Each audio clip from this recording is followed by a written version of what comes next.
खासदार सुप्रिया सुळे यांनी पक्षाच्या मालकी आणि हक्कावरून विरोधकांवर जोरदार निशाणा साधला। राष्ट्रवादी काँग्रेस पक्षाचे संस्थापक अध्यक्ष शरद पवारच आहेत, यामुळे मूळ पक्ष आणि त्याचे सर्व अधिकारी नैतिकतेने आणि कायदेशीरदृष्ट्या त्यांनाच मिळाले पाहिजेत, असे ठाम वक्तव्य सुप्रिया सुळे यांनी केलं।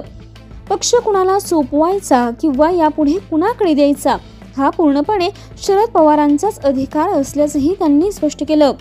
फुटीनंतर पक्षाचे नाव आणि चिन्ह दुसऱ्या गटाकडे गेले असले तरी पक्षाची निर्मिती करणाऱ्या संस्थापकाचा हक्क हिरावून घेतला जात नाही, असे सांगत त्यांनी शरद पवारांच्या बाजूने जोरदार फलंदाजी केली। शरद पवारांना त्यांचा पक्ष रीतसर त्यांच्या अधिकारांनी त्यांना मिळाला पाहिजे एवढीच मागणी करतो। नंतर पवार साहेबांनी तो पक्ष कोणाला द्यायचा तो आदरणीय पवार साहेबांचा विषय, त्याच्यात मी नाही। मी तो पक्ष आमच्या कुणासाठीही मागत नाहीये। मी राष्ट्रवादी काँग्रेस पक्ष हा फक्त आणि फक्त शरदचंद्र पवारांसाठी मागतेय, कारण का शरद पवार त्याचे फाउंडर मेंबर आहेत। प्रत्येक कागदपत्र हा शरद पवारांच्याच बाजूनी आहे। तर लीगल राईट कुणाची आहे त्या पक्षावर, तर ती फक्त एका माणसाची आहे, ज्याचं नाव शरद पवार।